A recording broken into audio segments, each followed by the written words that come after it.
Hello, my name is Fred Travis, Director of the Center for Brain, Consciousness, and Cognition. Today we'll be talking about brain research, yoga, and meditation practices. So let's begin, first with the brain. Here we see the brain is looking to your left.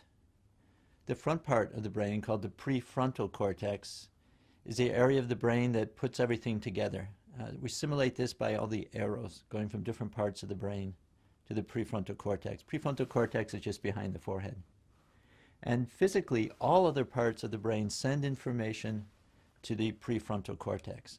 And so this part of the brain is important for attention, it's important for decision making, short-term memory, executive functioning. Now, a very critical point is stress takes the prefrontal cortex offline. So under stress, that part of the brain that organizes and directs our thinking and our action is not available. What happens is we have stereotypical thinking. We focus on the very elements of the problem. We can't see the bigger picture. We respond with reflexively rather than thoughtfully. And I'll be constantly coming back to this picture when we talk about yoga, the experience of yoga, and also meditation practices. So what is yoga? Is yoga doing various exercises, stretching exercises? Well, Patanjali, Maharishi Patanjali wrote the Yoga Sutras many thousands of years ago, and this is how he defined yoga. The Sanskrit words he used are yoga, chittas, vritti, narodha. Yoga is union. It's union of the individual thinking mind with the individual source of intelligence, of wholeness, of wakefulness. It's the connection of our individual wave with the ocean of being. So that's yoga. Chitta is mind. Vritti are fluctuations. So fluctuations of the mind. Narodha is complete absence. So these four words can be translated as yoga is a complete settling of the activity of the mind. It's not as though the mind is still, complete absence. And two verses later, he goes into the description that reverberations of the self emerge from here and remain here. That it's not just quietness, and not just inertia, it's not just passivity, but it's actually the dynamic source of all our creativity, all of our thoughts for growth and change. So if this is yoga, how does this state relate with waking, sleeping, and dreaming? We're going to look at that relative to this 2x2 grid. What we see here is sense of self, yes or no, and thoughts or content, yes or no. So let's look at this cell here. It's the bottom right cell. No self, no sense of self, no content. This is sleep. Indeed, in English we say we sleep like a log. Head hits the pillow, there's a break in awareness, we wake up in the morning, we feel refreshed. That's sleep state of consciousness, characterized by no sense of self, no content. Right now, you're in waking state of consciousness. That is, there's content, there's a video, there's the thoughts in your head, there's the environment that you're in. So there's content, but there's also a sense of self. You're experiencing this talk from where you are physically in the room, from where you are mentally, emotionally in the room, what else is going on in your life at this moment. Now this bottom left one, content, no sense of self, I argue is dreaming. In dreaming there's very intense illusory dream images which are constantly changing. The sense of self, if it is there, is very fragile. So that leaves this upper right cell here. Yes, sense of self, no content. Now, if you're a psychologist, you would think a moment and say, it's not possible. William James, 100 years ago, says, it's not possible.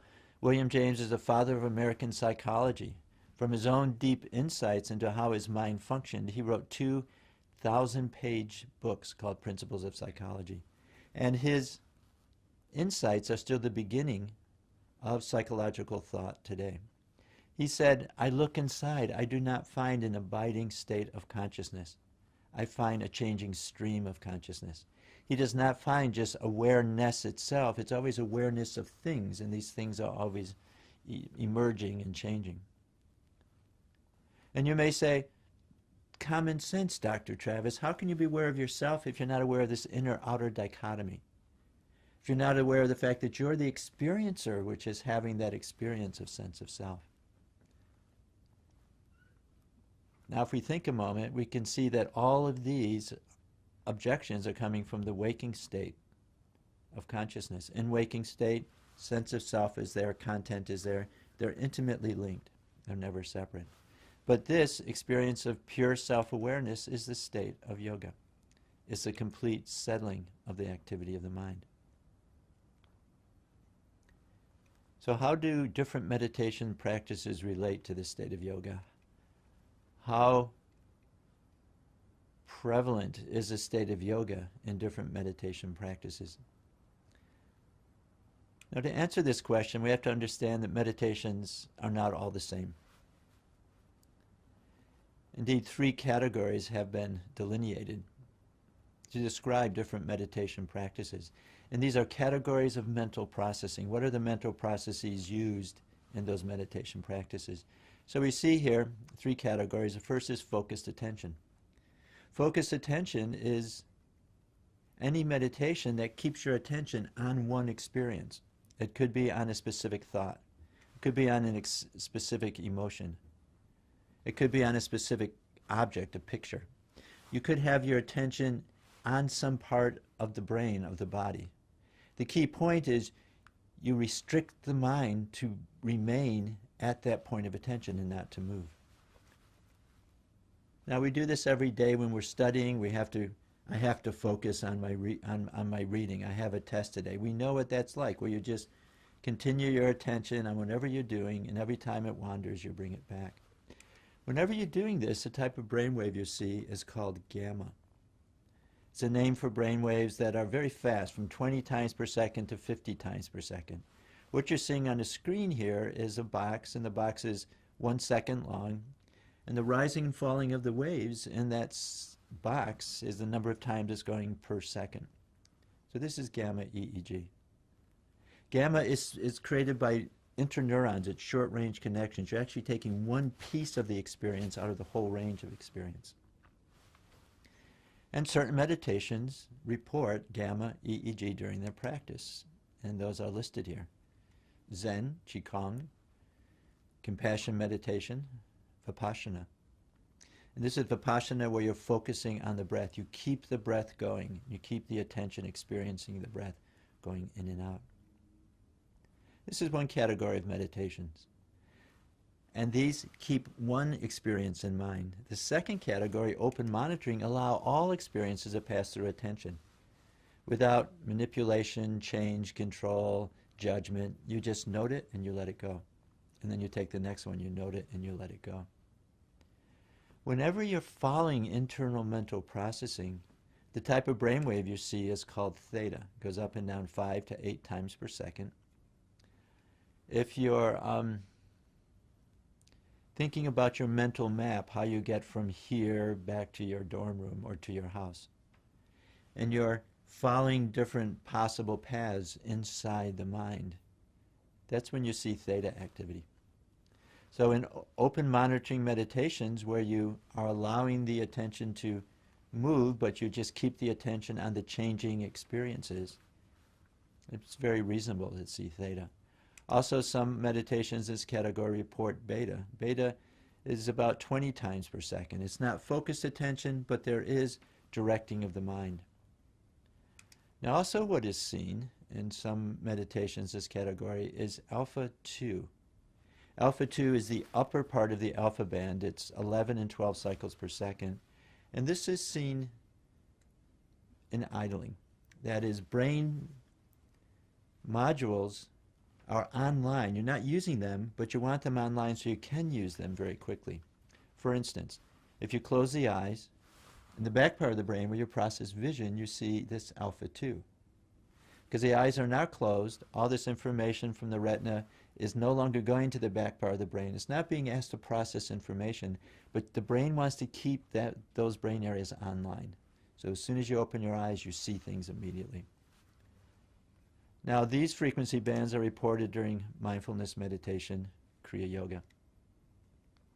Most research of mindfulness reports theta. One reports alpha 2, it's mindful body scanning, where you're just relaxing the body. And where they report alpha 2 is in the very top part of the brain.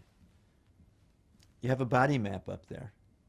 And what's been known for about 70 years in EEG research is when you relax the body, you see a rhythm, it's 11 cycle per second rhythm up here in the top part of the brain where you have the body map. And it's just all of the modules that would be moving the body are being kept online. So here we have two types of meditations. One keep your attention on one experience, the other allows all experiences to pass through awareness.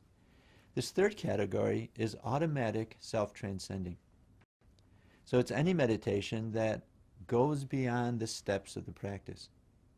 It's any meditation that starts with thinking, but then just ends up with being or wakefulness, or the state of yoga, the complete settling of the activity of the mind. Now this experience, this cognitive process of having the attention turn within and just awake is associated with alpha 1. It's the bottom part of the alpha band. It's 8, 9, 10 cycles per second. This is seen whenever the attention is turned within but is non-active. You're awake, but you're not actually processing. This brainwave is seen during transcendental meditation practice. It's also seen, interestingly enough, in a 45-year case study of a Qigong master. Now let's pause a moment, because this 45-year case study is bringing out the importance of the word automaticity. Because if the mind is going to transcend, it's going to go from thinking just to pure wakefulness, there can't be any individual activity, individual directing of the mind, because that individual activity will not let the mind settle down. So the process of transcending has to be automatic. And automaticity is known to follow extensive practice. Psychology since 1970, Schriffen and Schneider found that any very complex task, if practiced over and over and over and over, will become automatic. That is, it won't require additional resources to do that task. It doesn't remove resources from other tasks. This is what we see has happened with the Qigong master. Notice Qigong is in the top. Typically you see gamma EEG because it's a controlled process of moving energy, qi, through the body. After doing this for 45 years, it was automatic. He started the process, and we see this experience, and we see this EEG pattern of alpha 1. He was probably having that experience of yoga during his meditation. TM, the automaticity is built in. It's built into the actual structure of how you practice the technique. So you attain this state in the first few days of meditation practice. That's a lot of detail, so let's just step back and the more bird's eye view of meditations and focused attention, open monitoring. What you're doing is you're creating a cognitive tool during the meditation to use after the meditation. You're focusing the mind during the meditation, so after meditation you're better able to focus. You're being mindful during meditation, so after meditation you can be mindful in very hectic emotional situations. You're not so caught up in them. By analogy, these meditations are teaching you how to use the mind in different ways. So by analogy, it's like learning how to use a knife in different ways, cut bread and cut carrots and broccoli in different ways, and so on. You're learning how to use the mind as a tool in different ways. Automatic self-transcending doesn't teach you a new cognitive tool, but it changes the whole way the mind experiences. It changes the nature of the mind. In terms of this knife analogy, transcendental meditation and meditations in automatic self-transcending, what they're doing is you're not learning how to use a knife in a different way, but rather you're sharpening the knife. And when you take a sharp knife back, it's just going to be functioning more strongly, more cleanly, more effectively in every situation. Let's look at this process of transcending, because focusing the mind, mindfulness, are things that I think we're familiar with, but transcending, what does it actually mean? To understand this, we have to realize the mind has a vertical dimension. Surface is very active, the bottom of the mind is silent, almost like a body of water. Here we see this analogy, and the very surface of the mind is where conscious thoughts are. Each thought is different. It's like each wave is unique and different on the surface of the water. The very quietest levels of the mind is where the levels we have intuition, fine feeling level. That's where the thoughts begin, and as they develop through the mind, they get affected by memory and prior experience and intention, and they become the conscious thought that we have. Most education focuses on using the surface of the mind. What transcendental meditation does is it teaches us how to transcend. We start with a very specific thought. It's a thought of a sound which has no meaning. These are called mantras, and the mantras we use in TM are not labels for objects, but they're specific sounds, frequencies that are known to help this process of transcending. Because what you do with the mantra is you appreciate it at earlier and earlier levels of development. And what's happening is the thoughts becoming secondary in awareness, and the inner wakefulness, which actually organizes our thoughts into wholeness, into meaning, that's becoming more predominant. At some point, the mantra completely settles down and there's just inner silence. This is the complete settling of the activity of the mind. This is a state of yoga. It's called, in transcendental meditation, pure consciousness. Pure is not a value judgment, but pure means unmixed with thought activity. On the surface of the mind, we have consciousness with content, so it's conscious experience. At the source of the mind, we have pure consciousness, just wakefulness itself. Okay, let's ground this in brain functioning. Here we have the brain. It's looking to your right. And there's two inputs that come together when we see anything. One is outside, one is inside. The outside inputs are indicated by the blue line. So that's content. That's sight and vision and hearing, touch, taste, so on. It comes into the center of the brain. It's shown here in red. It's called the thalamus. That's your switchboard. And then the thalamus sends information to the surface of the brain, the cortex. The cortex sends it back to the thalamus, and you get this loop, this feedback loop. This neural feedback loop is a neural encoding of the outer experience. That's how we get content. But at the same time, we have to be awake. And that's governed by activity going up the spinal cord. It goes up the spinal cord, also to the thalamus. The thalamus again makes these neural loops with the cortex. But the content of these neural loops is not something we see, hear, touch, taste. Where the content is wakefulness itself. It's the alertness. It's the individual awareness of subjectivity of the self, which goes along with the content, which gives waking experience. Again, typically these are completely intertwined. What happens with transcending is we minimize content, we minimize the mantra, but the wakefulness loops remain. This is a state of yoga. It's the complete settling of the activity of the mind. The content is gone, but it's very dynamic. The self emerges from here and remains here. Now, to get from content to just pure wakefulness, it has to be automatic. If there's any intention at all, that part of the brain will remain active, and there'll be activity in a localized area of the brain. The brain won't just transcend. Now, there's a lot of good information here from the brain to actually how we might see this brain activity in the EEG. And that is, it takes 50 milliseconds to go from the thalamus to the cortex, 50 milliseconds to go from the cortex back to the thalamus. 100 milliseconds, tenth of a second. And in 1 second, it's going to be going up 10 times. And that's what we see in the electrical activity during TM practice. Here we see brain patterns during TM practice. The x-axis is time. The y-axis are all the different points where we're measuring from the brain. There's 32 different points.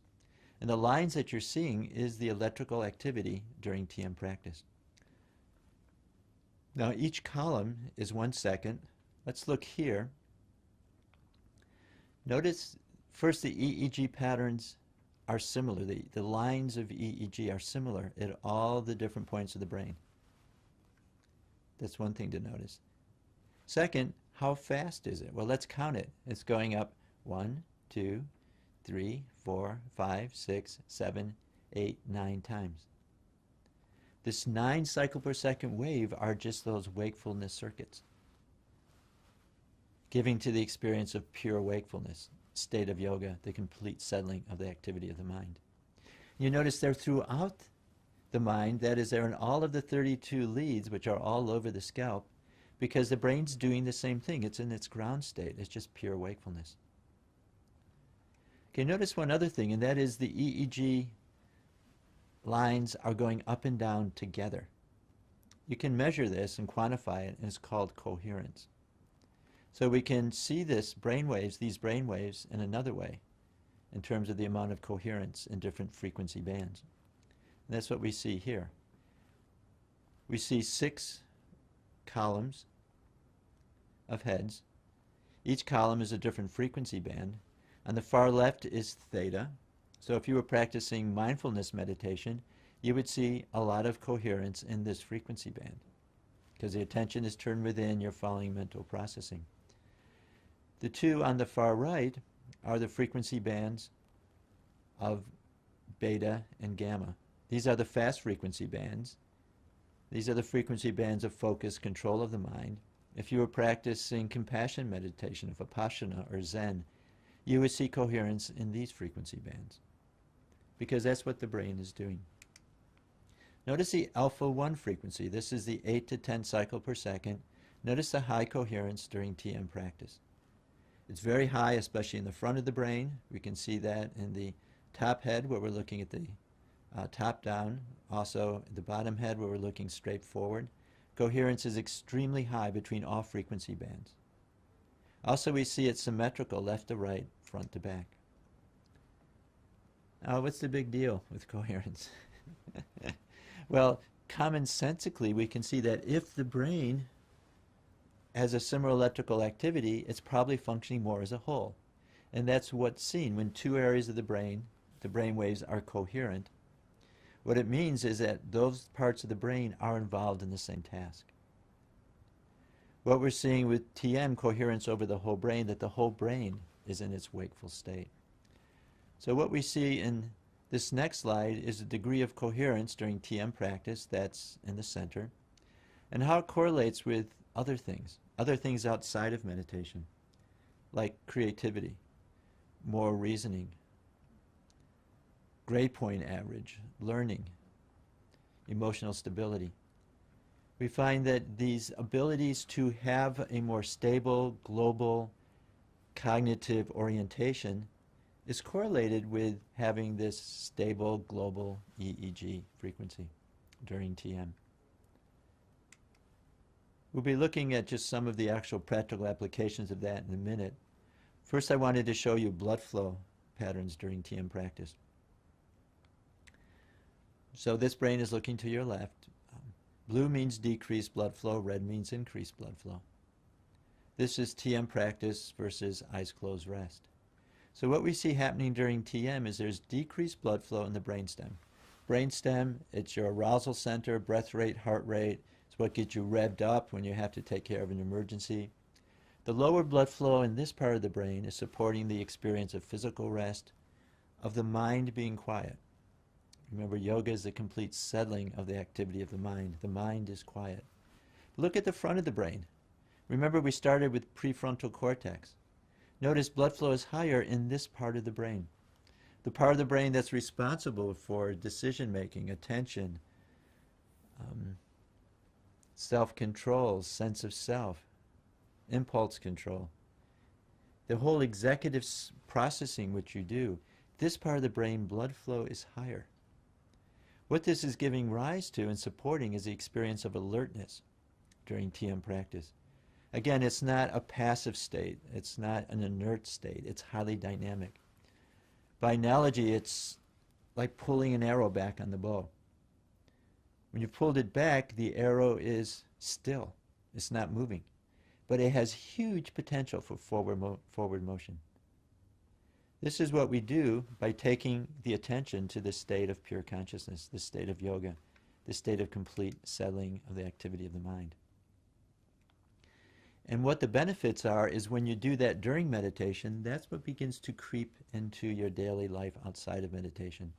That means a state of restful alertness within, the state of evenness, expansion within, begins to be the basis of how you deal and perceive the world. Let's look at this next slide. This is from a random assignment study of college students, American University. We had the students come in, we measured their brain waves, what was the degree of coherence in their brain waves during ongoing tasks, and then we randomly assigned them to two groups. One group learned TM immediately, the other group had to wait to the end of the study. So the group that learned immediately are in the periwinkle blue group. The plum color group had to wait till the end of the study. The second set of bars are the post-test. It was 3 months later. It was at the end of the semester. What happens at the end of the semester? Finals week. Huge time of stress. You stay up 2 or 3 nights trying to get work done. Bad food, no exercise. Any of these things by themselves leads to defragmented brain functioning. Remember, we found in the very beginning, just stress itself is enough to take the prefrontal cortex offline.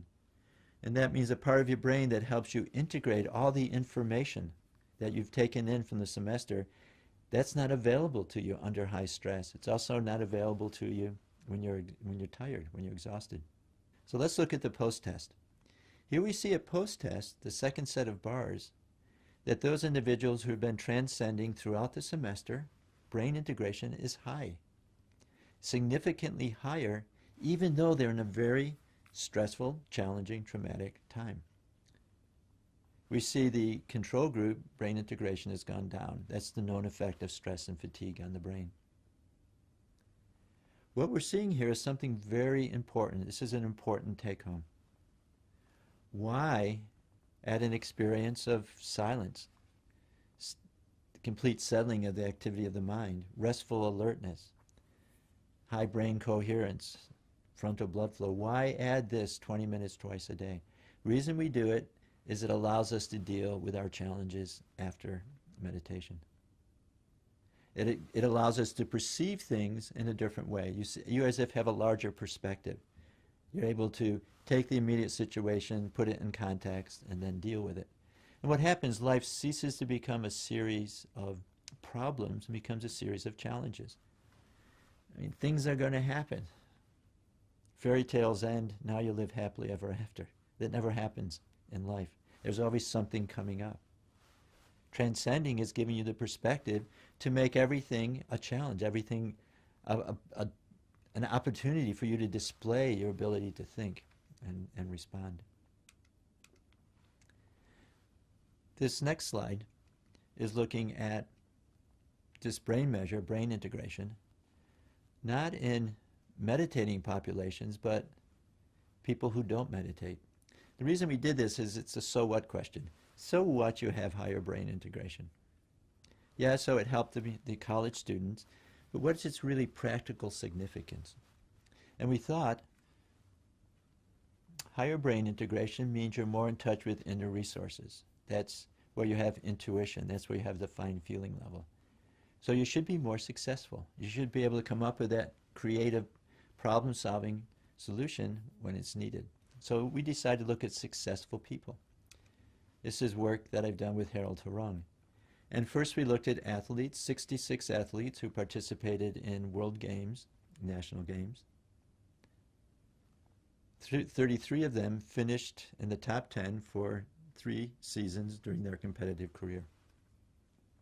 These we call the world-class athletes. And notice the world-class athletes have higher levels of brain integration than the control athletes. We looked at managers. Managers who'd been CEOs for 18 years or longer. The company had grown during this time. Again, we see higher levels of brain integration compared to middle-level managers. And we spoke to the managers and asked them, what was your secret of your success? And they would always say inner intuition. They had that little voice inside. And when Everything was chaotic and they really did not know which way to go. They would just settle down and think, and then they would act. I think it's a very clear description of the value of bringing this state of restful alertness into activity. Now you also see here brain integration in long-term TM practitioners. And I'm showing this to you not to suggest that just by transcending you're going to be a great manager or athlete. But I do want to make the point that transcending is as is exercising the brain to have that style of brain functioning seen in successful people.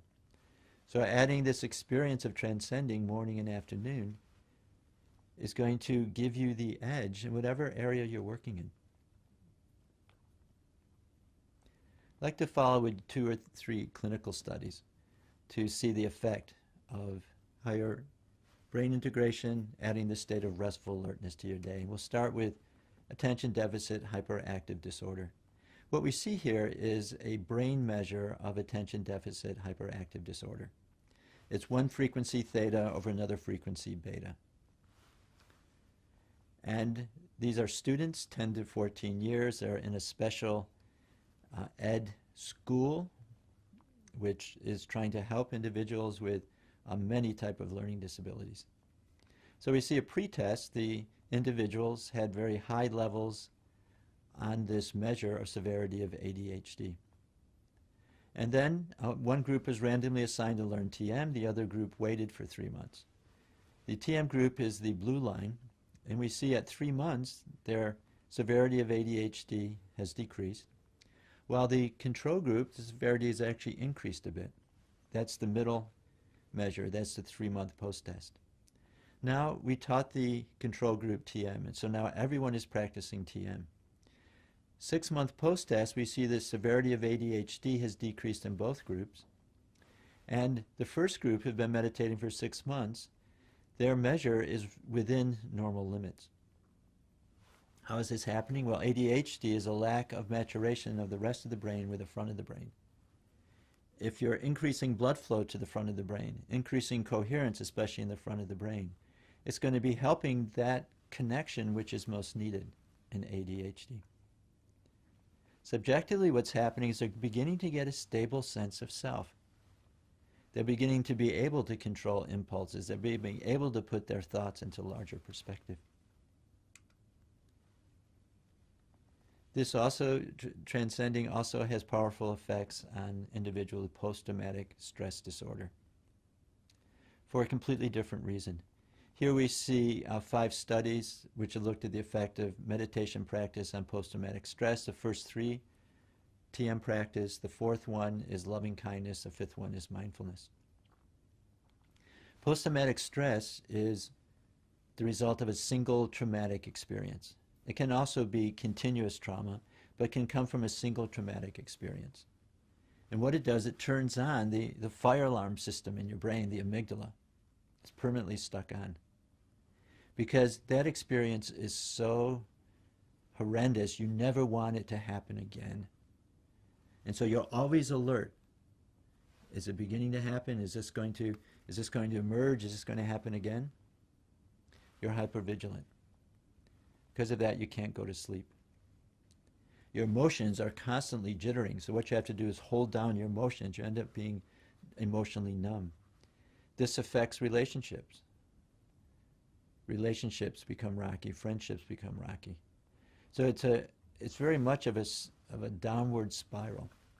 Now, if one experience can turn on this fire alarm, can the exact opposite experience turn it off? Trauma is fragmented. Your self is being threatened. All the rules that you've lived by are out the window. What happens if you have an experience where the self is whole, the self is safe, self is vital, complete? That experience during transcending, during TM practice, the state of pure consciousness, yoga, the complete settling of the activity of the mind, seems to turn off the amygdala. And that's what we see here. These are all in 3 months TM practice. We see very large decreases in severity of post-traumatic stress. On the y-axis is effect size. What's the strength of the effect? We see that loving kindness, mindfulness meditation have some improvements in this, but not to the extent of transcending. Because with transcending, you're able to transcend even the trauma. You're able to gain that very deep inner experience of wholeness, restful alertness, and allows the brain to undo what was done. In a more general way, this is also seen for decrease in anxiety. This is a meta-analysis, and in this case, the x-axis is effect size. What's the strength of the effects? The y-axis has different meditations. We see at the top, transcendental meditation has twice the effect size of decreasing anxiety, as do other meditations, relaxation response. Concentration actually has no effect. So I'd like to finish with a recent meta-analysis on anxiety. You may have read about it. Coyle from Johns Hopkins.